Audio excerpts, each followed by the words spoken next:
What do you do when you've got an entire country to explore and less than a month to do it? Well, that's easy. You hit the road for a good old-fashioned road trip.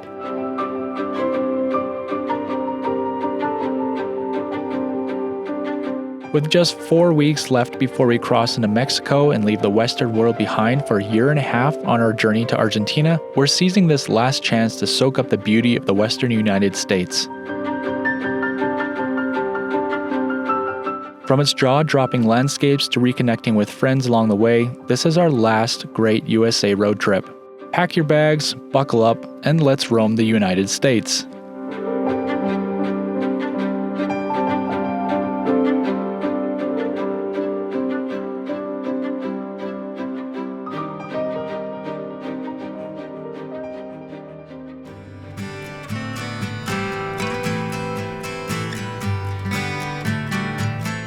After a summer of traveling through Canada's north, reaching the northern terminus of our Pan-American highway trip, then returning home to get married, it is finally time to leave our country behind in search of new horizons and adventures. We've traveled east through British Columbia to Midway so we can cross into eastern Washington. With winter nipping at our heels and the sky and cold air threatening snow, we take one last look at the British Columbia mountains before crossing into the United States. We won't be back in our home province for at least another year and a half.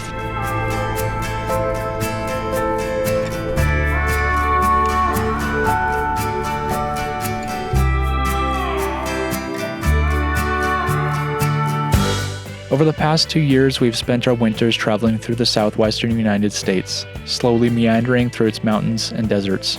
However, this trip will be different. For the first time since we started traveling together, we have something that resembles an itinerary. It's the beginning of November, and we're aiming to be crossing into Mexico by early December.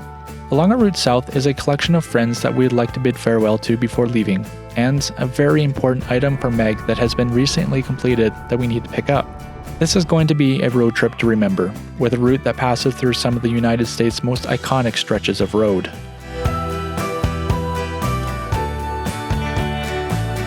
To add to all the people we want to see and places we want to be, some lingering issues on the van need to be dealt with before leaving the US. The maintenance and repairs will likely take about a week, which means our month is full and our pace needs to remain pretty steady.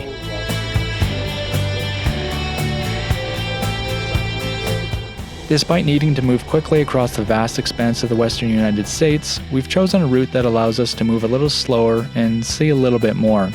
At least for the Washington portion of our trip, we'll be sticking mainly to the back roads and secondary highways.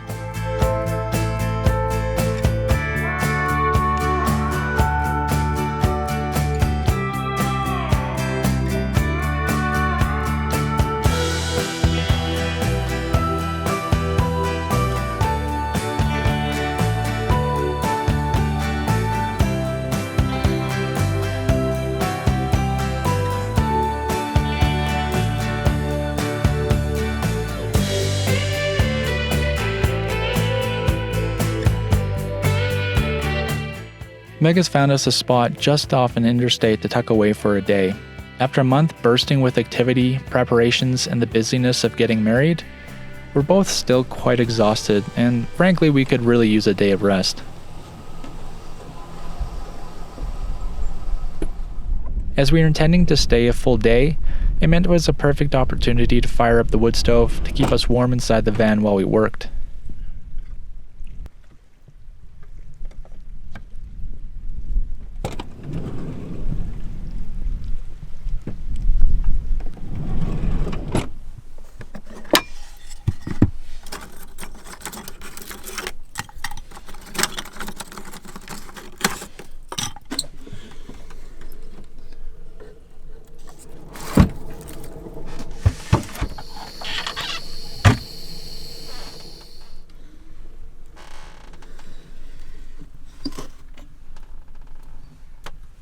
So this is something that we have not had a chance to do in a very long time. It has certainly been cold up in Alaska and the Northwest Territory, Yukon, but never cold enough to really need a fire.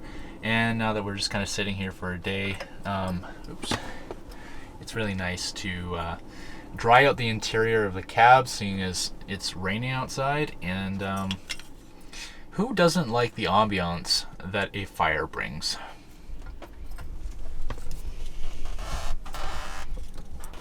So while we were back on Quadra Island, my dad cut us a whole bunch of wood from his shop. This is just old wood cut into 3x3 blocks, and yeah, it's really good for starting fires, and it's nice and dry.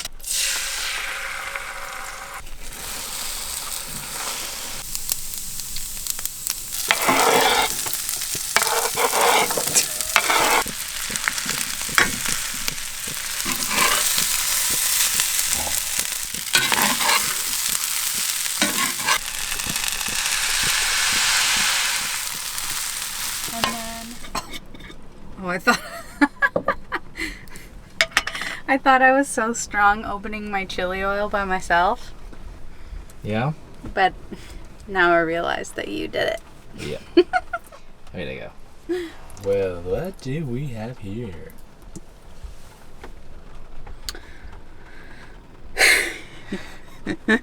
We're having some gochujang fried rice with soybeans, tofu, and eggs. Spectacular, darling. Absolutely spectacular.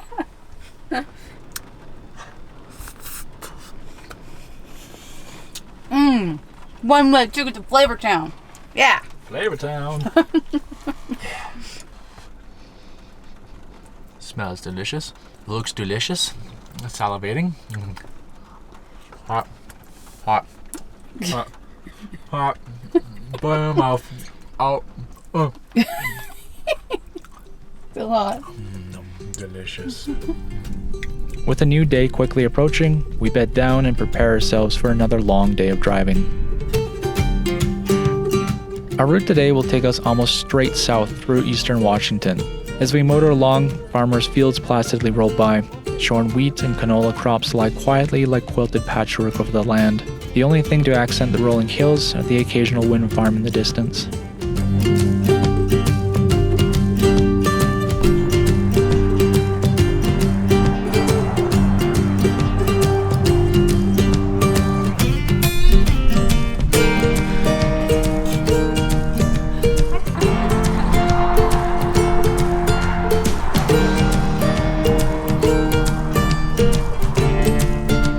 We've gone out of our way to see a suggested attraction in southeastern Washington called Palouse Falls. As we approach, we begin to get glimpses of the hills of the canyon formed by the Palouse River. As West Coast Canadians, we don't see a lot of these dramatic gorges carved into the dirt like they are throughout Washington and Oregon. Regardless of where you're from, coming upon something like this is always certain to impress.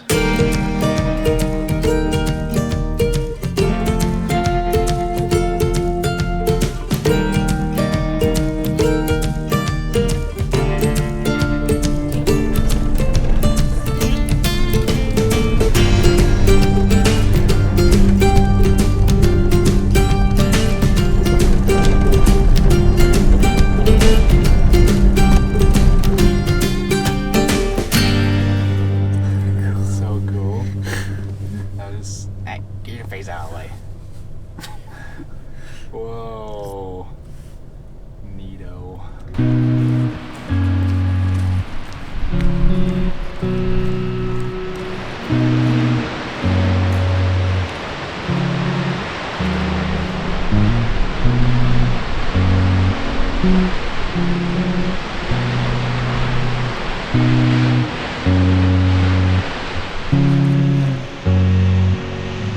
What are you doing?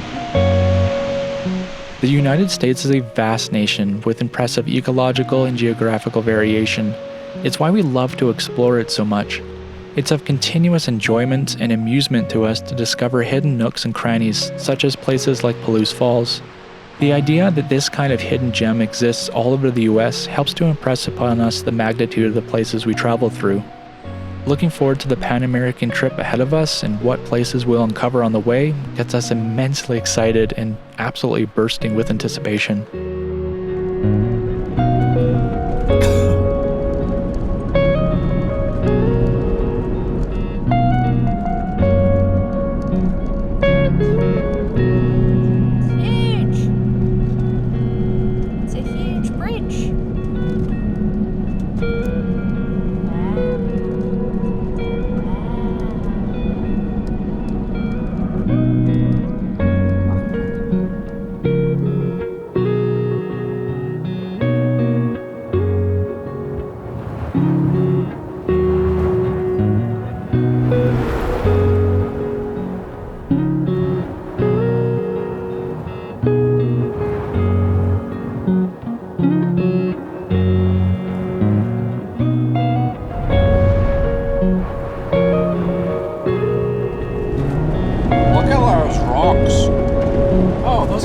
Those are hay bales. Wow, I thought it was totally a cool rock formation, but no.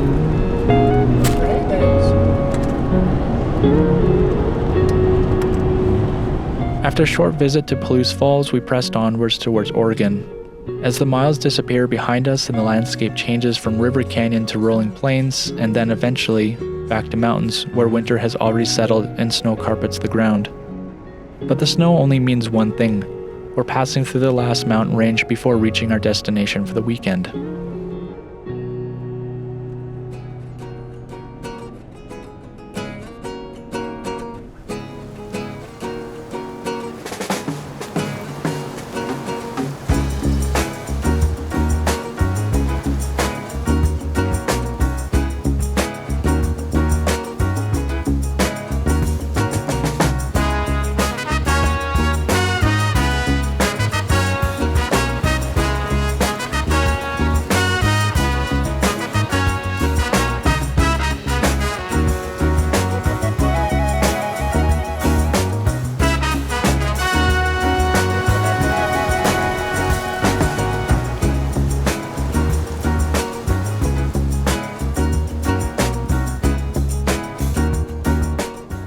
Eventually, the snow breaks as we descend towards the Wallowa River to follow it out towards Enterprise, Oregon.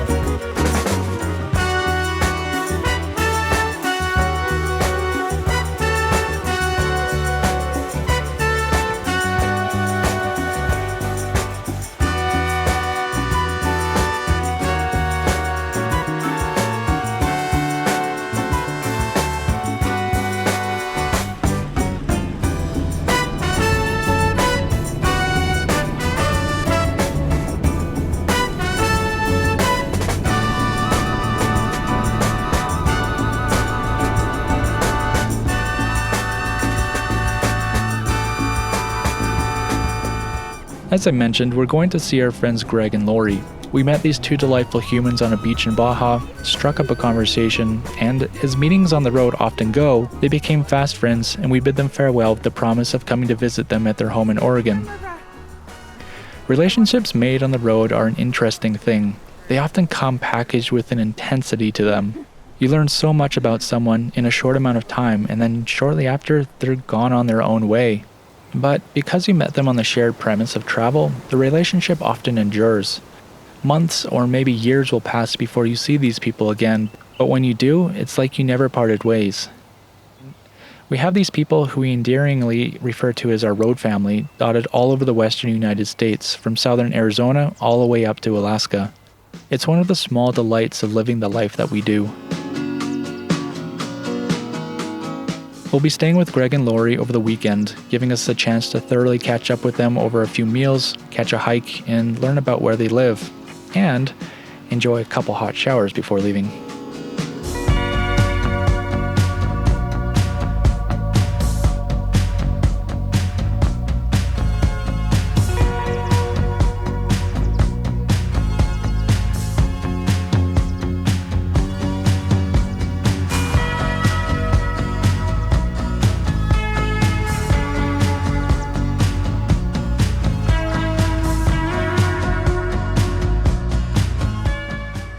Just a few days with our friends, enough to say hi, how's it going, and see you next time, and then it's back on the road.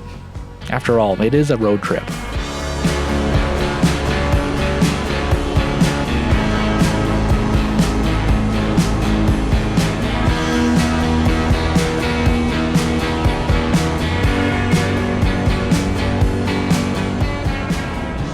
Eventually, we resorted to using interstates to make our way to our next stop. With the still present engine issues that the van was having, our fuel mileage would significantly decrease if we couldn't maintain a steady rate of speed. So, it's fast and furious on the interstates for us.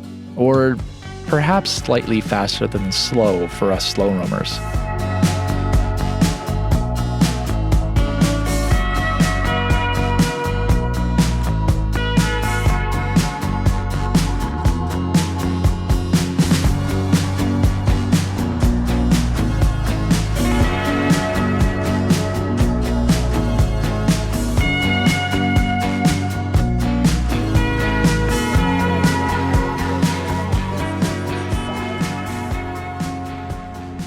Then, finally, after another long day of driving, we were closing in on camp for the night.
Well, we made it into Idaho yesterday and just camped off the side of the interstate last night. And we're going to head a little bit further into Idaho today, another maybe 2.5, 3 hours of driving to get to a BLM spot. And that will be the last that we see of Idaho for this trip, because we're just racing to get to Salt Lake City right now to spend some time with our friends in Salt Lake City, and then onward east to Colorado. So moving really, really quick on this trip. Cool.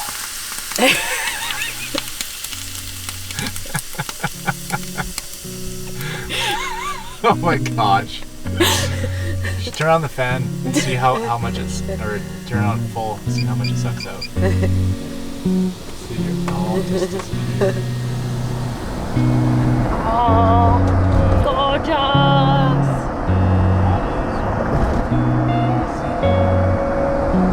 Whoa!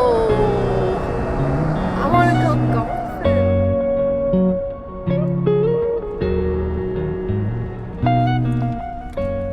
At this point, it's clear that we've arrived in the high desert. Dry dirt, long sweeping valleys, sagebrush, and that warm desert glow. It's really good to be back.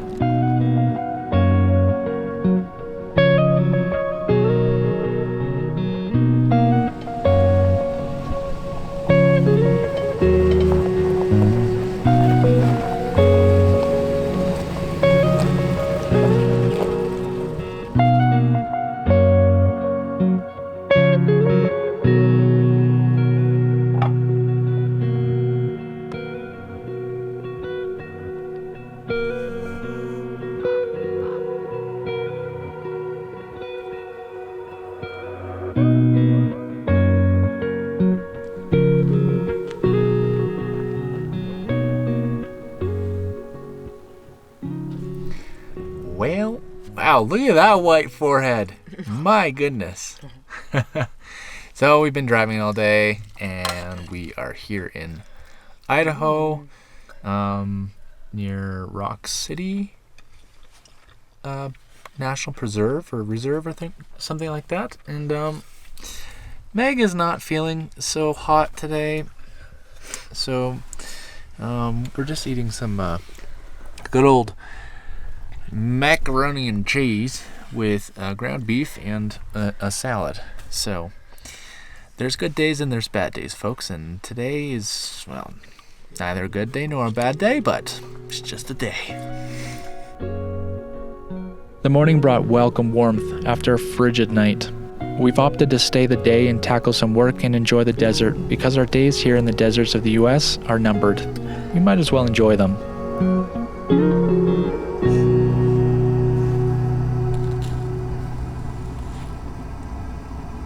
You sick, girl? You sick, girl? Just getting in some vitamin D.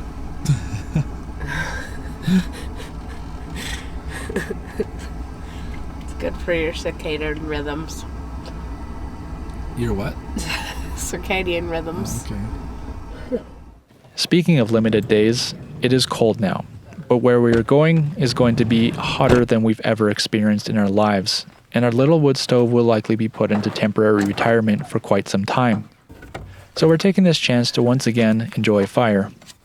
The beauty of having a wood stove in your van is that it's essentially free heat. There's no burning propane, diesel, gasoline, or electricity. We travel with a small electric chainsaw, and when we run out of wood, we find a dead branch to cut up.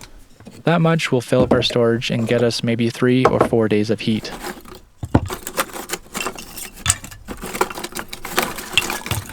In case you're wondering about our tiny stove and the hatch on the roof, it's made by another road friend of mine who I met in Alaska and traveled Baja with for the first time. His name is Andres, and his company is tinystove.com. Our stove is aptly named the Peanut.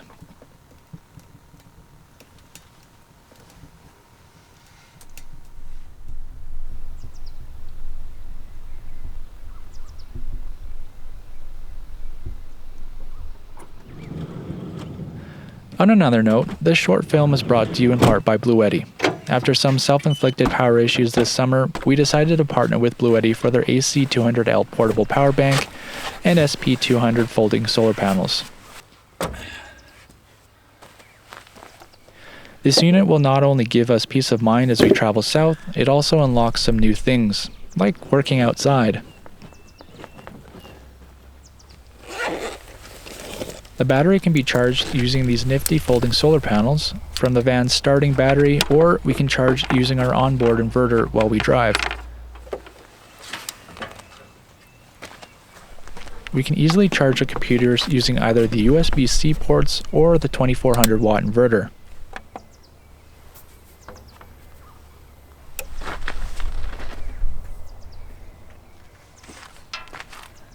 These power banks are a great option for those who don't want a complex permanent electrical system in their vans, for campers needing to charge their devices while out in the bush or at a campground, or even as an emergency power supply in the event of a power outage at home.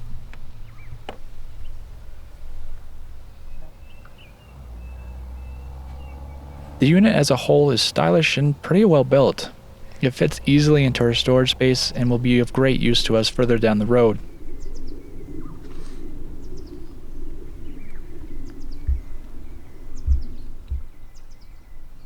Make sure to check out the link to the Bluetti website in the description below. The next morning we were welcomed by the warm, golden glow of the rising sun. A new day of travel was ahead of us with Utah in our sights.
We'd be taking a gravel route back to the interstate and then heading straight to Salt Lake City to see another 2 members of our road family, Flynn and Malia.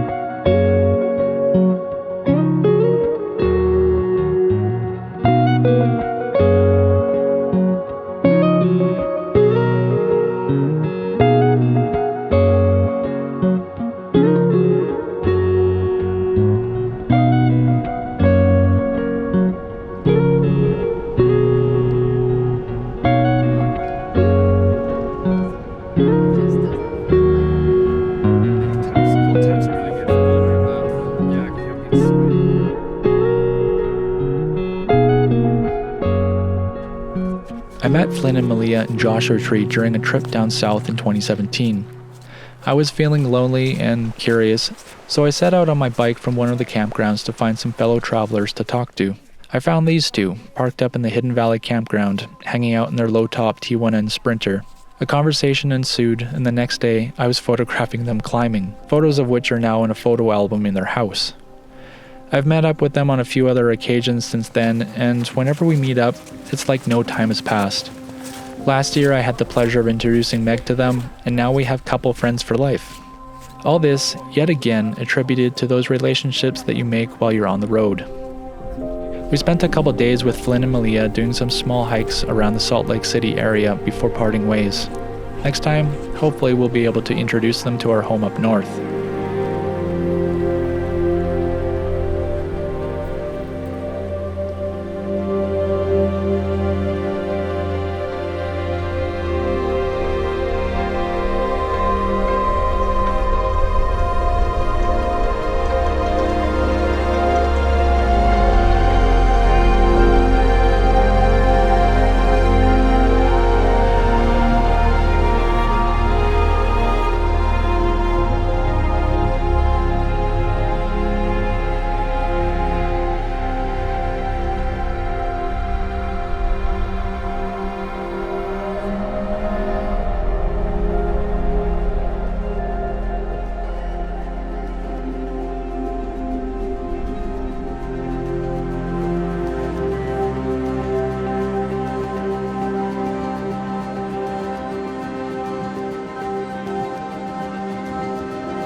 Another hello and see you later.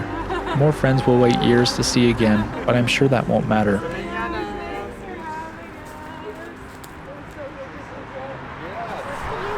And don't forget to say goodbye to me, the cat.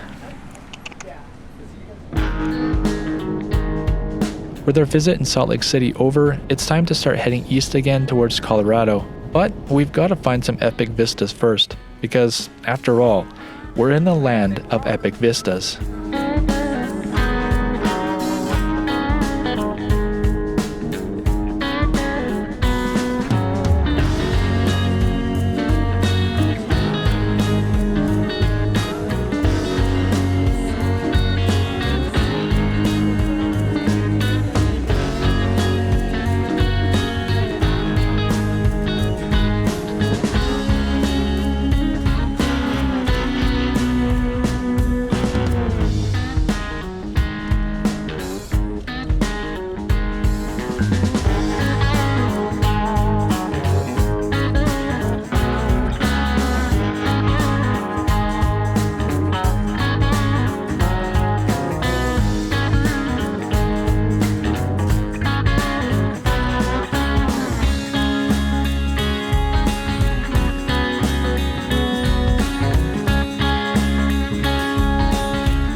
real nice.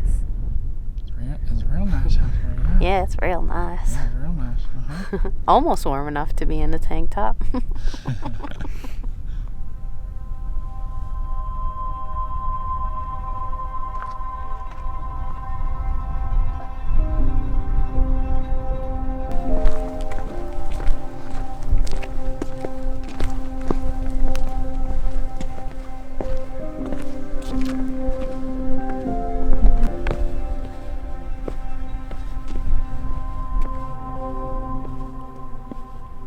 Gosh, we miss Utah. Last winter we spent a month exploring the state. It was both our first time, and a month is simply too little. It's like the top centimeter of the iceberg. I have dreamt of standing at overlooks like this since I learned about Utah. I'm certain that as we progress south, this feeling will persist, and we'll be leaving each country saying, we could have spent a lifetime there. It's just how it goes. We've opted to try and see a lot of things in our lifetime, which inevitably means we can't thoroughly explore every place we visit. Having said that, I wouldn't change a thing.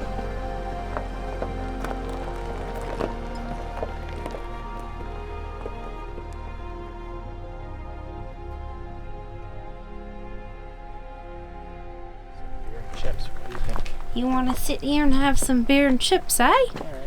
Yeah. Let's do it.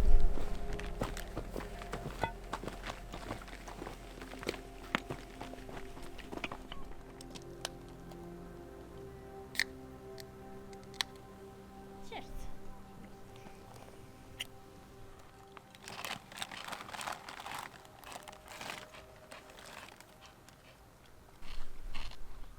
Did you like those truffle ones that were kettle? Yeah. Do you think you're making the move to flavor chips? All the ones you like are flavor chips. I still like plain chips, just I don't like them when they're so freaking salty.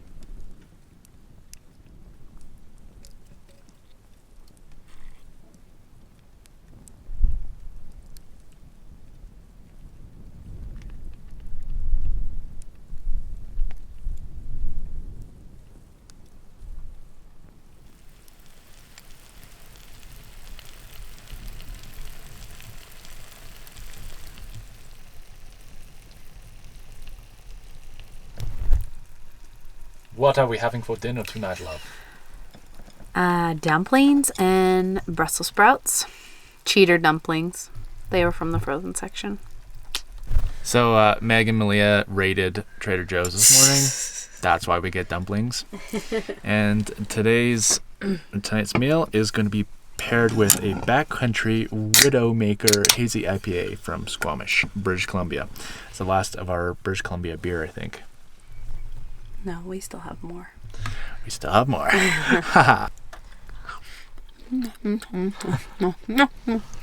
She approves, folks. Vegetables. Yum. Yum. There's probably going to be a lot of people saying disgusting. Brussels sprouts. Don't be a child. Yeah. All right, tell us, folks. Do you like Brussels sprouts? Because they're my favorite vegetable, and I find that pretty much everyone hates them for some reason, and they're delicious.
Calm, cool, desert mornings. Is there anything else as peaceful? Morning. Good morning. Over the past month, we haven't had many mornings where we've woken up with the sun. Either the sun has been up too early, or there's been some sort of inclement weather outside. This is special.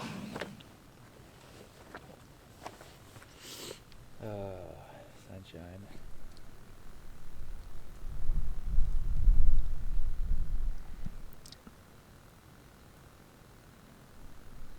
I'm in the middle of memorizing a phone number. Well, there's only so much calm we can absorb.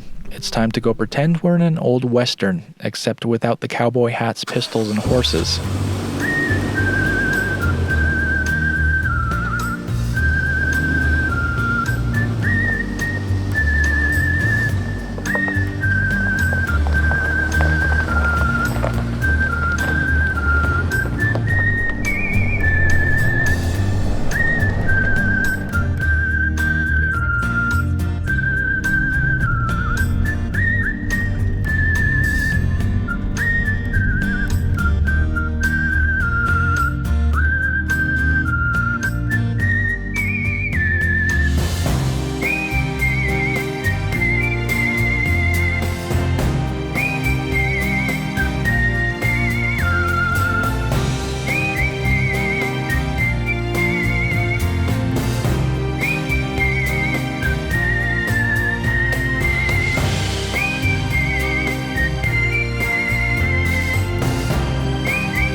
Alright, so we're gonna see some pictographs. Yeah, they look super Super cool.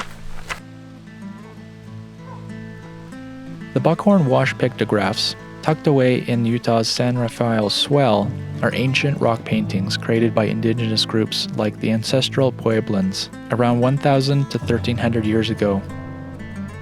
These striking images of human figures, animals, and geometric patterns were probably used for ceremonies or spiritual rituals.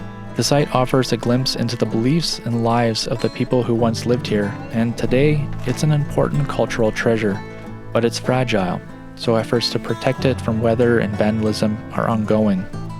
All that is playing in my head right now is badger, badger, badger, badger, mushroom, mushroom, badger, badger, badger, badger, mushroom, mushroom. What are you talking about? Snake! Oh my gosh, it's a snake!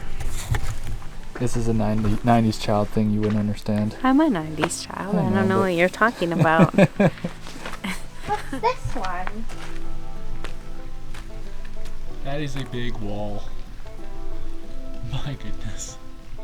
This place is so cool.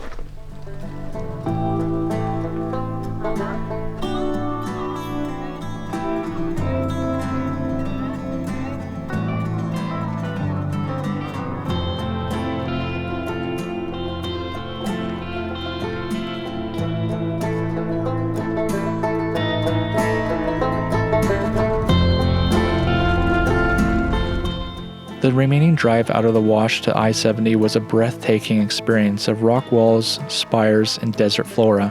One day, we'll return to explore deeper into the swell.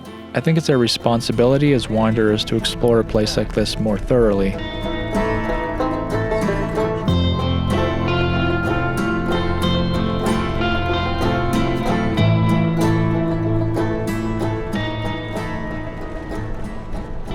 So I just had to stop for this view.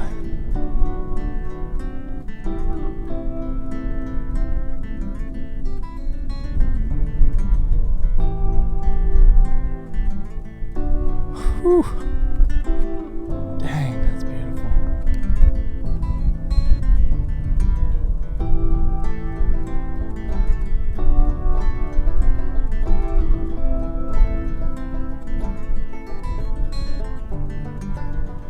So we knew that this trip was going to be a really quick one, and we definitely are just blasting through Utah, but heck, I am so friggin' happy that we've had a chance to come and see that.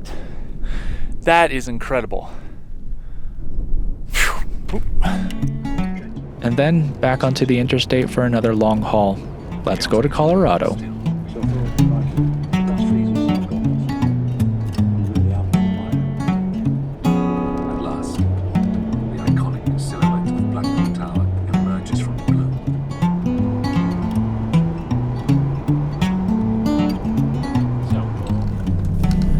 Tacos La Pasadita.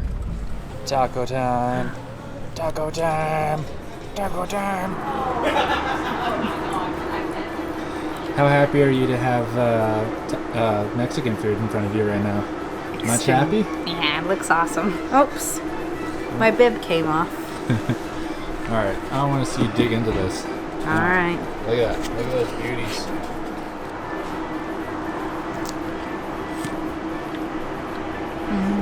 Tell us everything.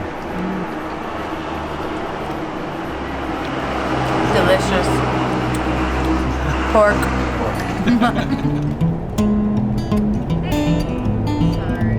I'm driving right now. From here, it's a straight shot to Colorado. This time we'll be visiting our friends Ben and Louisa, who we met earlier this summer on the Dempster Highway.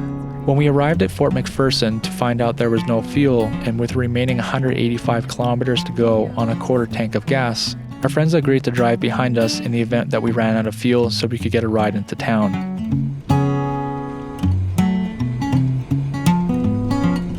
We later spent a few hours in conversation along the Arctic Ocean in Tuktoyaktuk, Northwest Territory, and of course, we parted ways assuring them that we'd come to visit.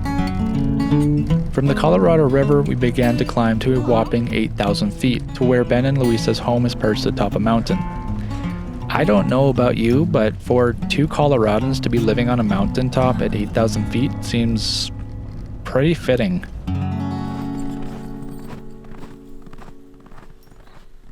Overnight, a 2-inch dusting of snow blanketed the mountains around us, the first actual snowfall we'd seen on the trip.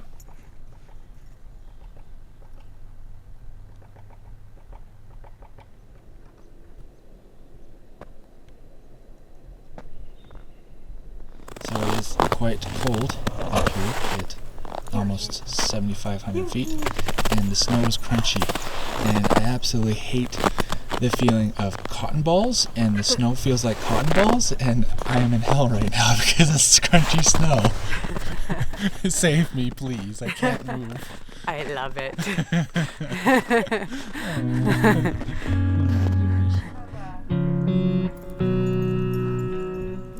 We spent a relaxing 2 nights with Ben and Louisa, learning about their lives, swapping stories while eating excellent food. The dogs, Yuki, R2, and Rose, offered up endless amusement.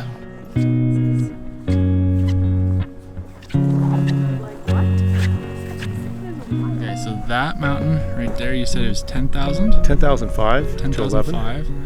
And then over there, that one's 12,000? No, well, the ones on the horizon, there's like 5 mountains we can see from here, like over 14,000. Yeah. So we are up there right now. My goodness.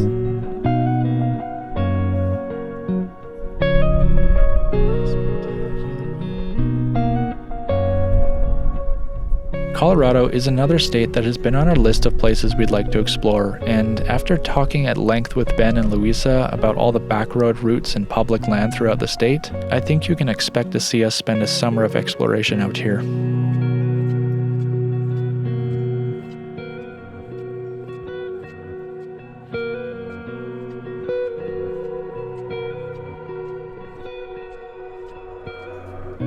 Our last evening at Ben and Louisa's, we were gifted this beautiful sunset and alpenglow. This place truly is special.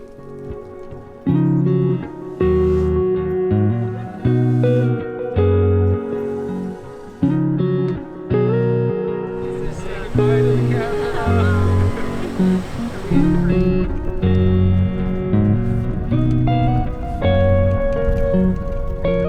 next morning, we followed our friends down the mountain to Carbondale, where they showed us an excellent meal of burritos at Tortilla La Roca. This small hole-in-the-wall Mexican restaurant serves up massive and extremely delicious burritos, and apparently their tortillas are famous in Carbondale and surrounding areas. A little taste of Mexico before Mexico. Nice. So Ben, tell us what you just slapped down on the table there. Tortillas de harina is too hot to handle. Straight out of the oven. The best in Colorado. Oh my god, this is amazing. Gracias. Oh my goodness.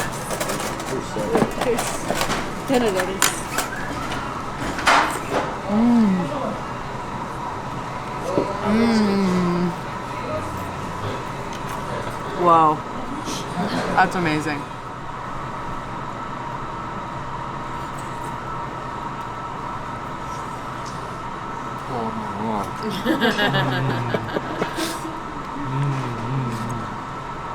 Happy food dance?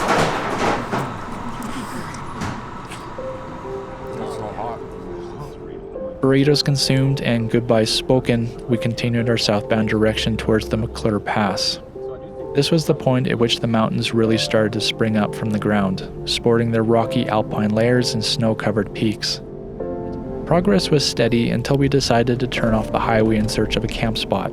Moments after turning onto a snow-covered access road, the van slid off the road into a deep, snow-filled ditch. Forward movement was immediately halted.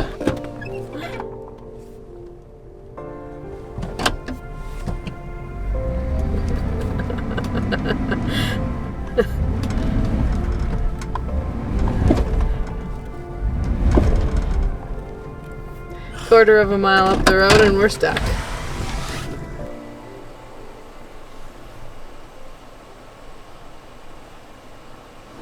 Okay, so we've come up this little road off of the highway to find a camp spot, and we kept on going because I figured there's already tracks here, we would stay in the ruts, but unfortunately we drove a little bit further and the van just like slid to the side. So the first thing that I'm gonna do is I'm gonna drop the pressure out of the tires just to get us a better kind of like footprint on the snow, and if that doesn't work, then I'll start digging. I dropped the pressure from road pressure of 55 psi to a conservative 20 psi. If need be, I'm comfortable with going as far down as 10 psi with these tires. And just like that, the van popped out of the snow, no shoveling required.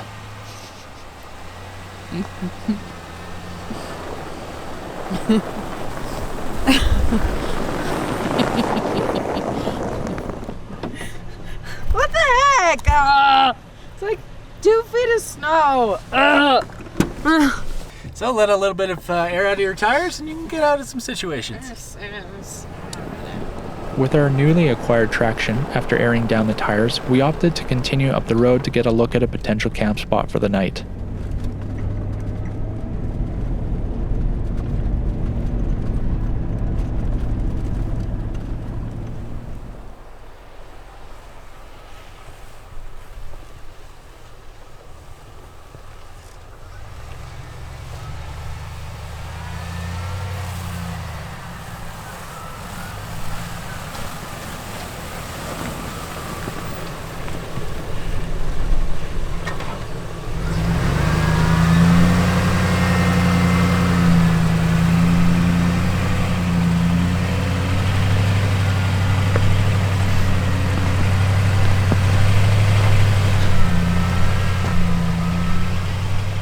This spot should do nicely for a night.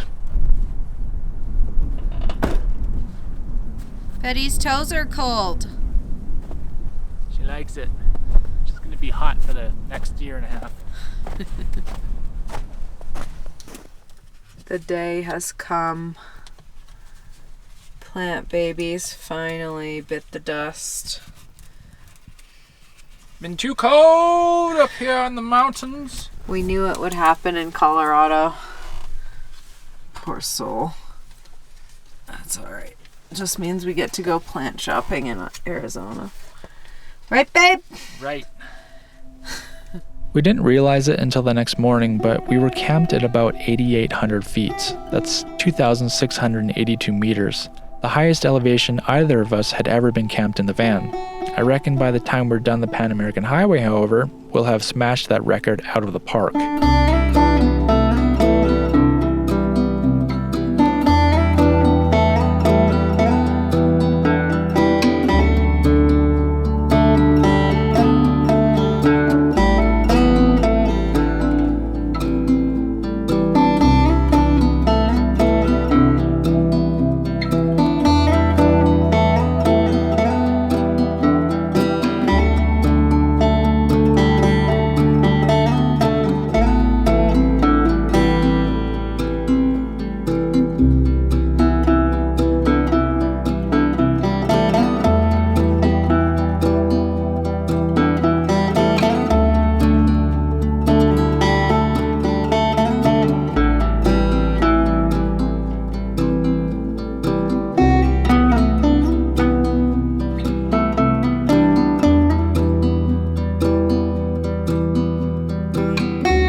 We got a pretty late start today with work and late lunch and stuff like that. We definitely had like another 2 hours left of driving in us, but we got to this spot and it's kind of novel to have driven a snow-covered road out to camp, and it's warm and sunny right now. So I think we're just gonna stay put and enjoy the evening and then press on down to, I believe it's Mancos tomorrow, to go catch our other set of friends. Yeah.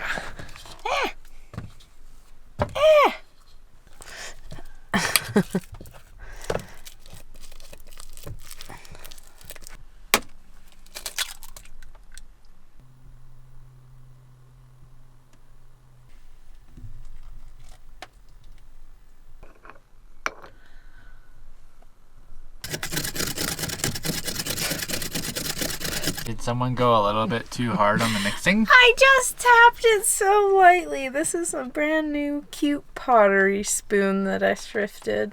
Yep. Dead. Didn't I tell you not to bring it in the van? Came with my coffee cup. It was basically free. Shut up.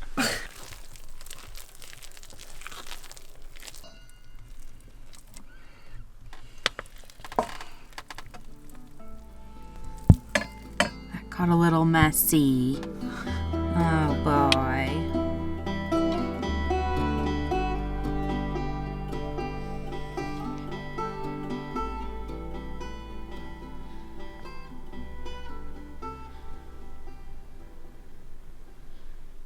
Is it done? Yeah. Yeah? You wanna see? Yeah. Yeah. Oh. Sourdough carrot cake. Sourdough banana bread carrot cake. Sourdough banana bread carrot cake? Yeah. Oh. And I made some cottage cheese icing to go on top. We don't have cream cheese, and cottage cheese is my favorite thing ever, so even an icing.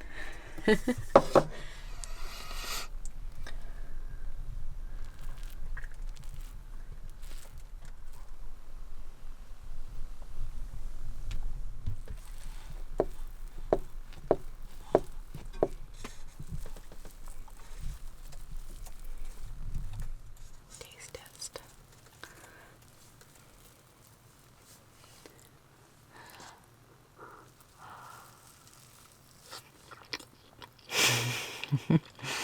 Mm-hmm.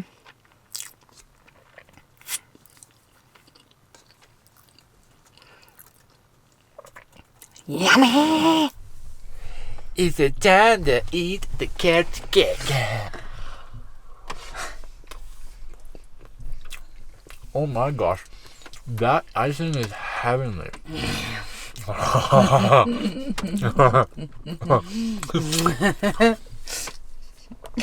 I have a baker chef for a wife. Thumbs up. One very cold night later, we're packed up and ready to go once more. The sun has heated this mountain pass nicely, so the snow is sticky. We shouldn't have any issues getting out.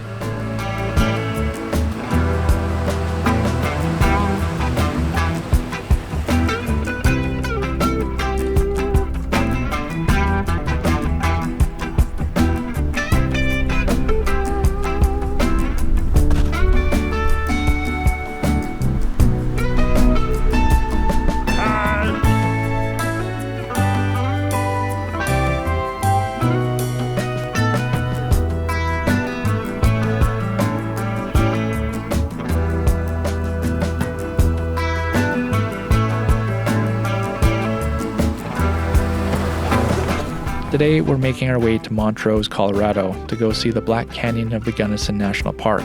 This was a recommended must-see by Ben and Louisa. But before we get onto tarmac, we've got to air up these tires. We've been rolling with these Firestone Destination MT2s for quite a while now, having put a fresh set on just before leaving Canada, and we have been really pleased with their performance. They're an aggressive, big lug mud and snow tire, a perfect match for our off-road capable two-wheel drive van. Well, I learned something new today. It takes a really long time to air up your tires at elevation. A really long time. Air's thinner, I guess.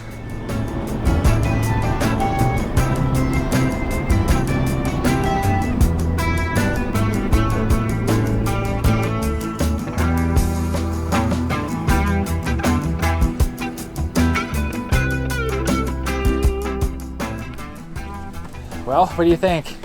Is it epic? Is it epic? Is it epic? Super duper, Is it epic? super duper, Is it epic? super duper. Oh, shit. It's epic!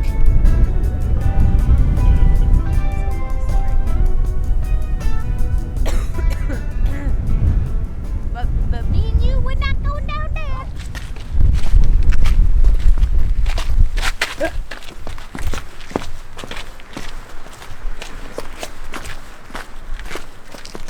Wow.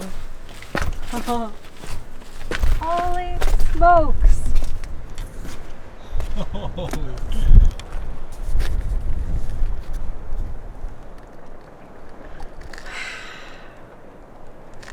Man, it'd be cool to backpack in here. Cool to fly my drone through here. Believe it or not, Black Canyon of the Gunnison National Park is one of the least visited national parks in the USA. Unfortunately, when we arrived, all the drivable rim roads had already been closed for the winter, and the entry fee was $30 USD. With that day's conversion rate, that was about $50 Canadian. Let us know in the comments if you think that national parks should drop their fee if more than half of their offerings are closed during the winters. You can't do it! Chose the world's most slipperiest boots. This. That looks safer that way.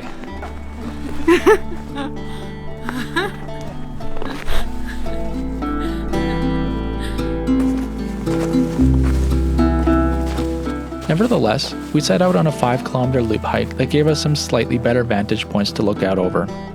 This canyon is truly impressive and a real natural wonder. There seems to be endless variation in the rock walls, and the longer you look, the more layers you see.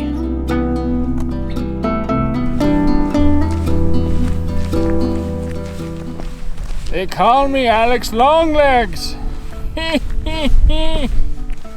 Yeah. Yeah.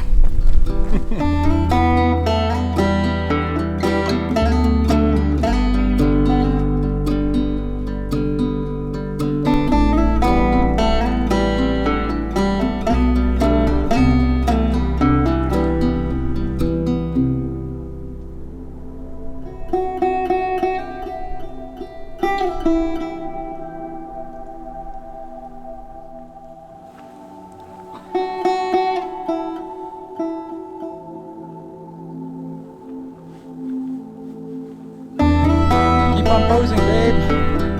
I haven't got the shot yet.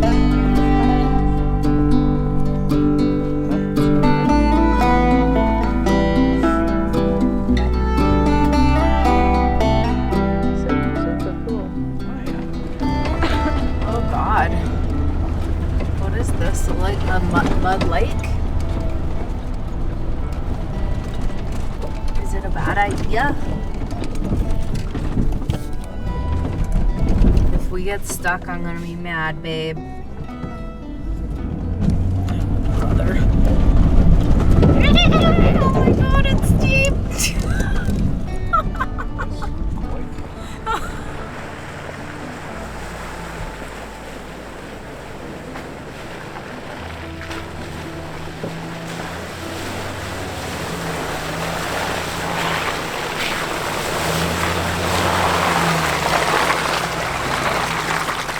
Just a little bit muddy.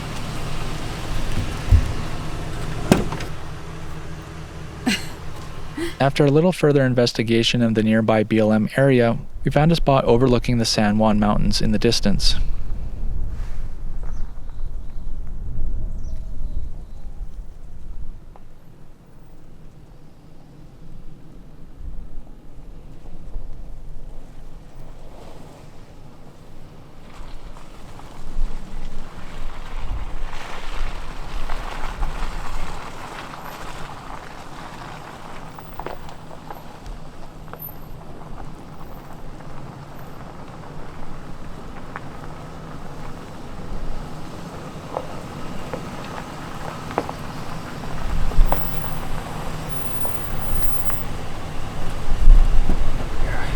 Heaps of big rocks around here. Yeah, There's heaps. it's a big rock.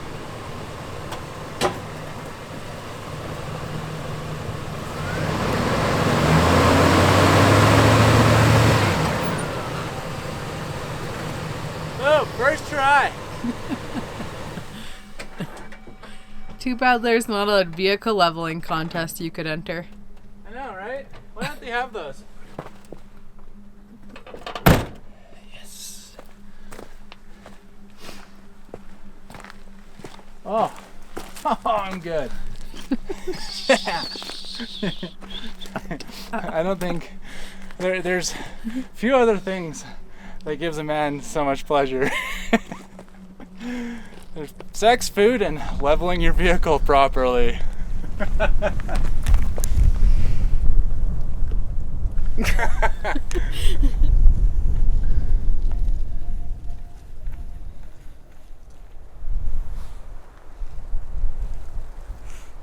That night, the supermoon was due to come out in its full strength, so I set up my camera and waited in the cold to catch a shot. Typically, I'm a fairly opportunistic photographer. If I'm there and there's a shot, I take it. Rarely do I wait for the light, and I'm always oblivious to the astronomical phenomena. Honestly, this time was no different. I just happened to see the moon coming up behind the van and decided I should try and catch it.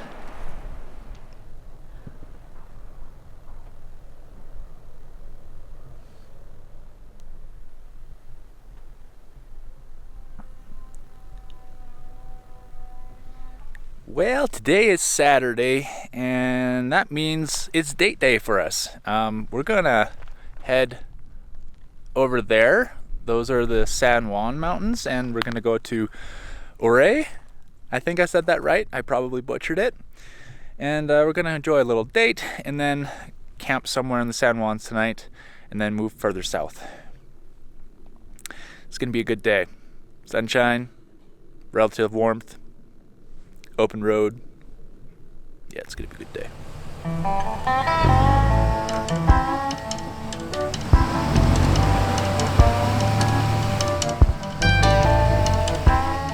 But of course, we'd need to get out first.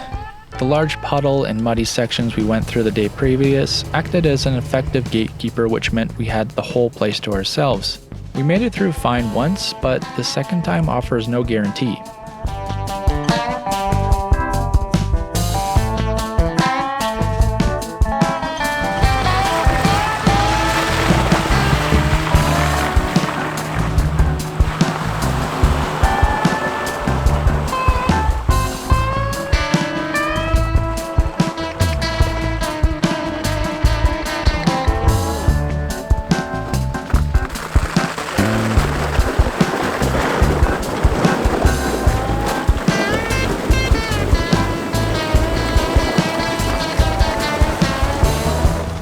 With a successful exit behind us, we were on our way to Ouray.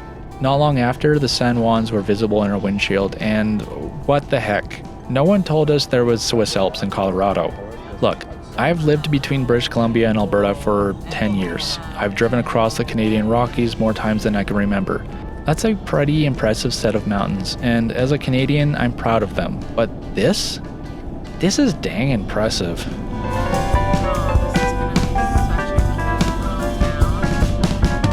A surprisingly short drive later, we were rolling into Ouray. It was immediately apparent that this little town is chock-a-blocked full of history.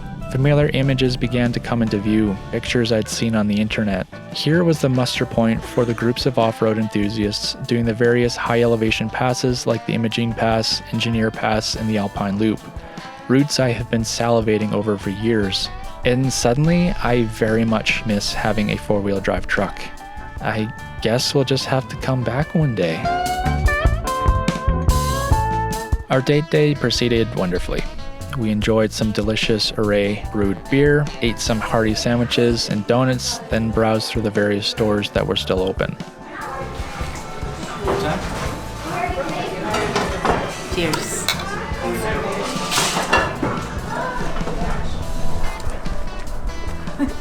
Grumpy pants. Up next to my face.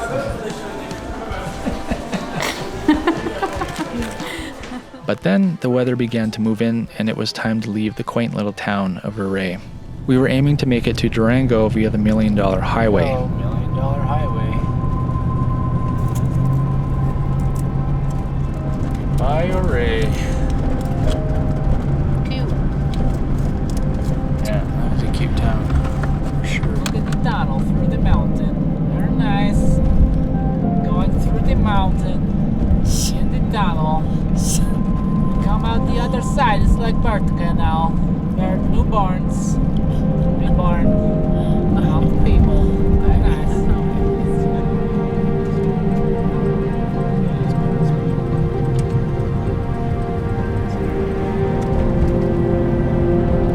Oh, this makes me sick.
After nearly a week of traveling through Colorado, we've noticed a few things. Our tiny wood stove produces far more smoke than usual and has become a chore to keep alive. Tires take way longer to air up, and our poor van with her already crippled engine is severely struggling to get us to where we need to go.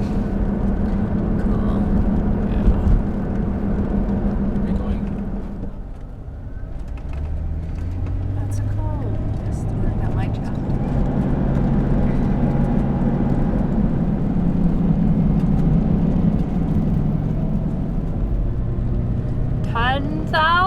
feet.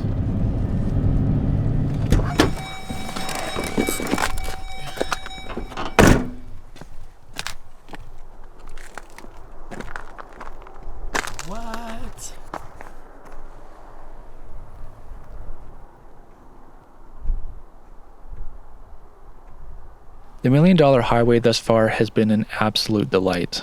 If you haven't had a chance to drive it yet, you have these two Canadians' recommendation. Go drive it. Holy moly, babe. This is crazy.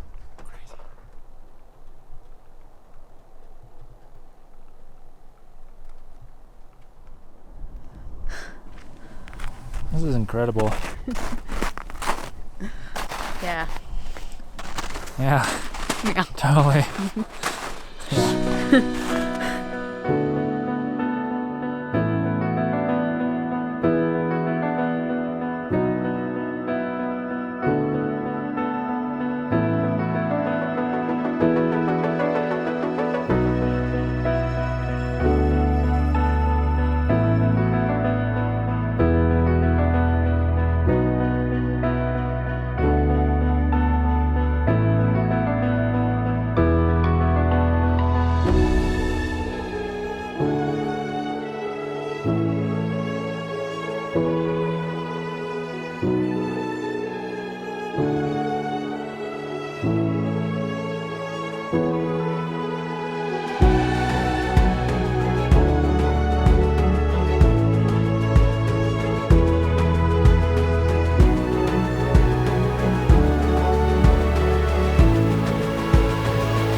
After descending to a mere 9,000 feet, we tucked ourselves away on public land for a chilly night in the mountains. This now is the highest elevation we've ever slept in the van. Well, that's camp for the night. Holy moly.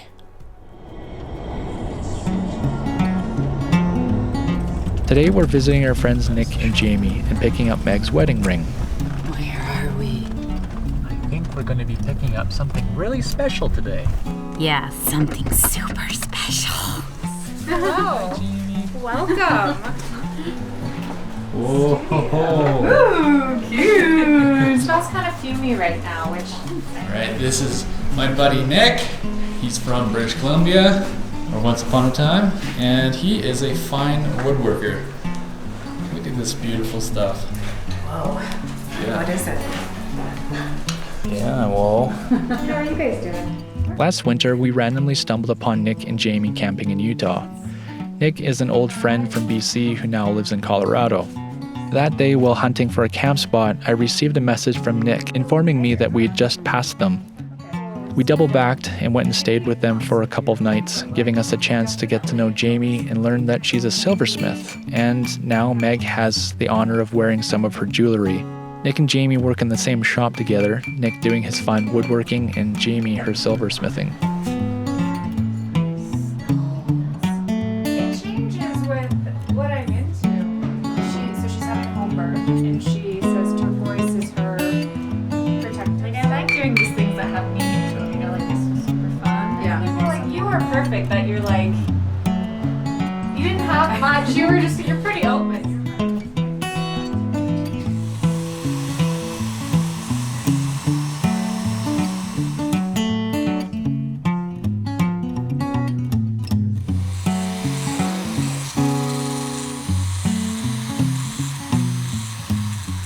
Okay, are you married now? I'm married now. Let's see. Look at how pretty. Wow. And are these the other rings that you're going to take home? I think so. Yeah. Oh my goodness. Do you This love is it? dangerous, Jamie. This is very, very dangerous. I know. I know. But it's fun. Yeah, it's so fun. Got all the rings now. Yep. We love it. She's so happy. All right, guys. So you have just seen Meg's new wedding ring that Jamie has made, and I'm gonna pass things over to Jamie for just a second. I want to introduce her business and kind of help to support a jewelry maker and an artist, and yeah. So I'm just gonna point the camera at her, and she's gonna tell you a little bit about her business.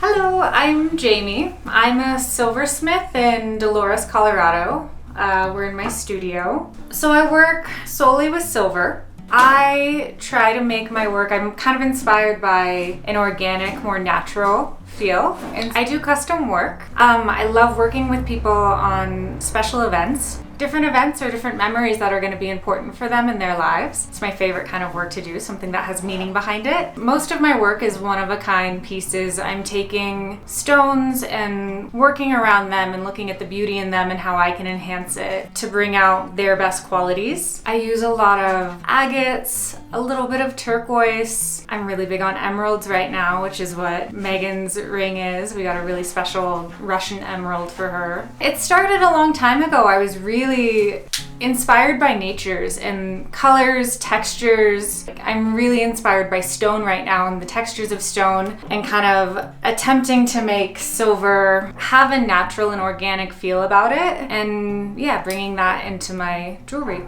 So that is Jamie, you guys. And sort of, what's your business called? Sorrel-Den. Sorrel-Den Jewelry. Perfect.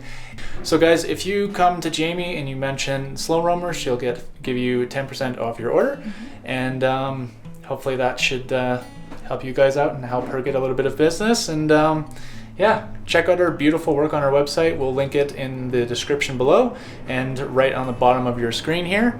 And yeah. You never showed me that one. We spent 2 nights with Jamie and Nick at their home in Mancos, sharing stories, food, and conversation, much like the other friends.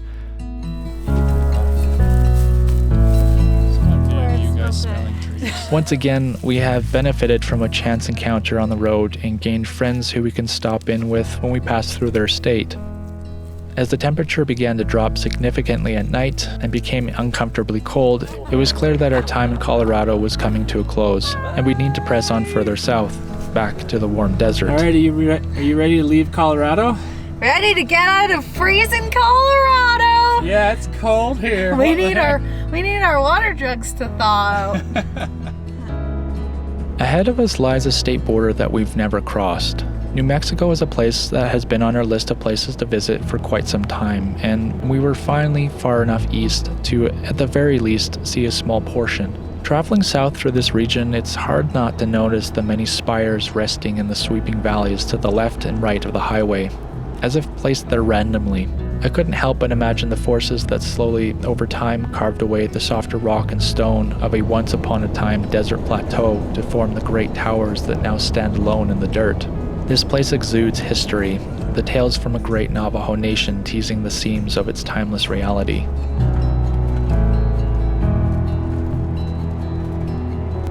We made a quick stop off in Shiprock to view this incredible geological wonder. To the Navajo people, Shiprock, or EPIIIIC in Navajo, holds deep cultural and spiritual significance. It is considered a sacred site and an important landmark in their creation story. According to Navajo tradition, Shiprock is linked to the myth of their ancestors' journey to their current homeland. It is believed to be a place where the Navajo emerged into this world, and it is also said to be the home of the holy people, spiritual beings who shaped their destiny. Its prominence in Navajo culture and history makes it not only a natural wonder, but also a vital symbol of their heritage and spiritual beliefs.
After viewing Shiprock from a respectful distance, we pressed on south, the thought of warm desert sunshine and perfect temperature nights calling our name.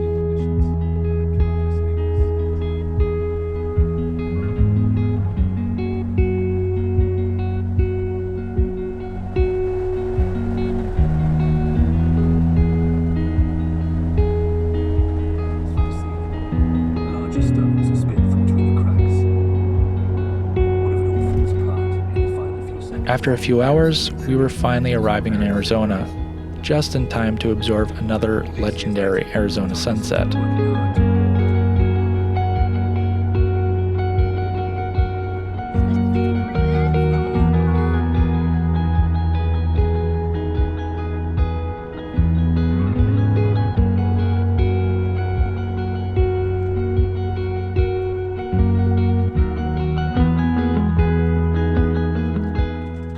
It's not often we drive into the night, but ever so often we get caught out in the dark.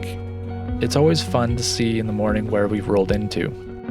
This time around, we found ourselves beside a little Grand Canyon. The morning air was splendidly warm and fresh. There is an undeniable something about the feeling we get from the desert. Perhaps it's the palpable sense of different from where we're from, the lack of moisture in the air, the color of the light in the sky, or utter stillness. It's hard to say exactly what it is, but it's there.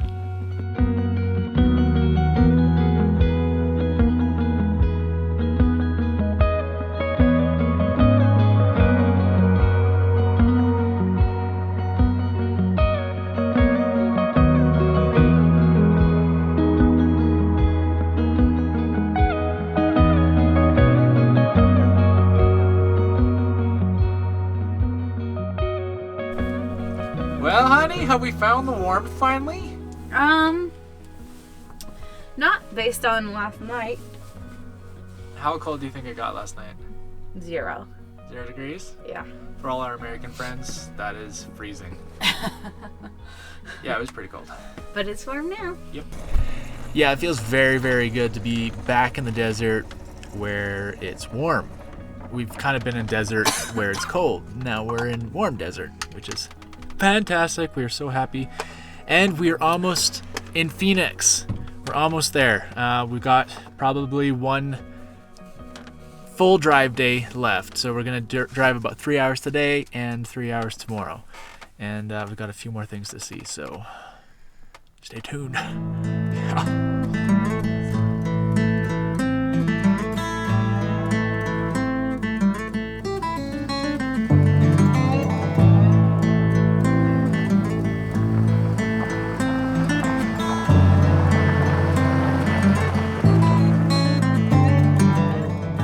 Before making it to Phoenix, there was one last thing I wanted to check off the list.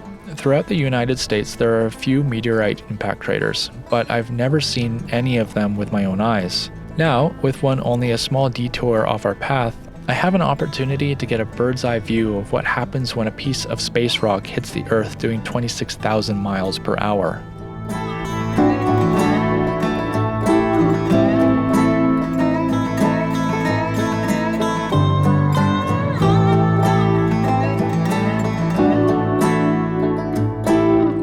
Just a short drive from Winslow, Arizona, sits a massive geological wonder, the Barringer Crater, one of the best preserved impact craters on the planet. Over 50,000 years ago, during the Pleistocene epoch, a nickel-iron meteorite hurtling through space at tens of thousands of miles per hour smashed into the Arizona desert. The impact released the energy equivalent of several atomic bombs, leaving behind a crater 3/4 of a mile wide and 560 feet deep, surrounded by a rim that rises high above the desert floor, and an impressive sight from overhead.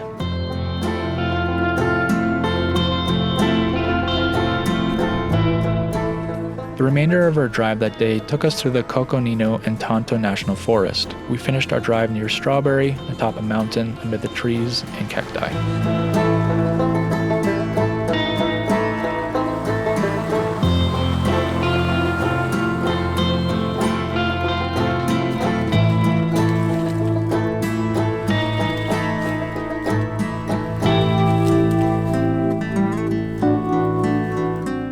From here, we'll finish our road trip through the US in Phoenix. What we have ahead of us is a week or more of final repairs and maintenance before crossing into Mexico. The issues I mentioned at the beginning of this film are still very present and need to be dealt with. The crossing into Mexico is looming over our heads, in a good way. We're so excited to finally leave the familiar embrace of our Western culture and immerse ourselves in something new. This new stage of adventure is just about to start, and we cannot wait. What do you think, sweetie? Back in the real desert. Love it. Love it, love it, love it, love it. Back with all our desert friends. Prickly desert friends.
Thank you for being here.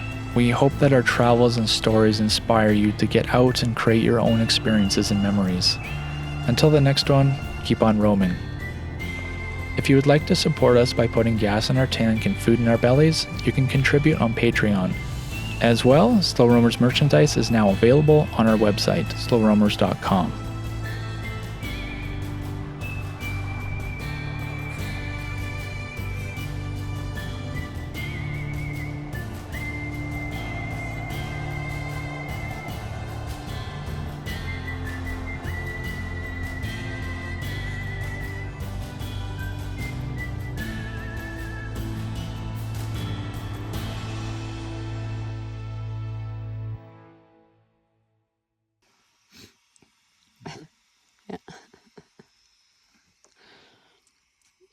Shh, don't tell anyone.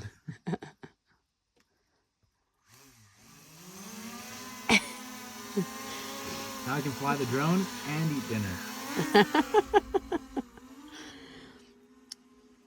The sunset doesn't care about dinner time. Yeah. Oh, he's going for the whole one.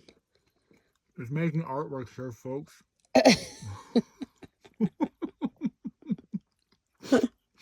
Oh boy. This is ridiculous. It's awesome.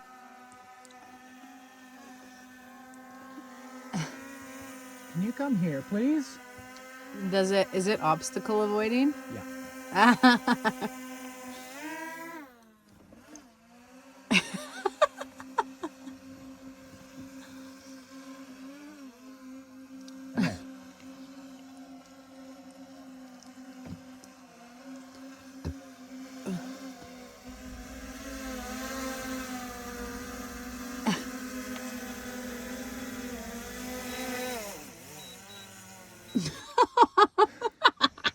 Oh my Got gosh. I made you scared to do that.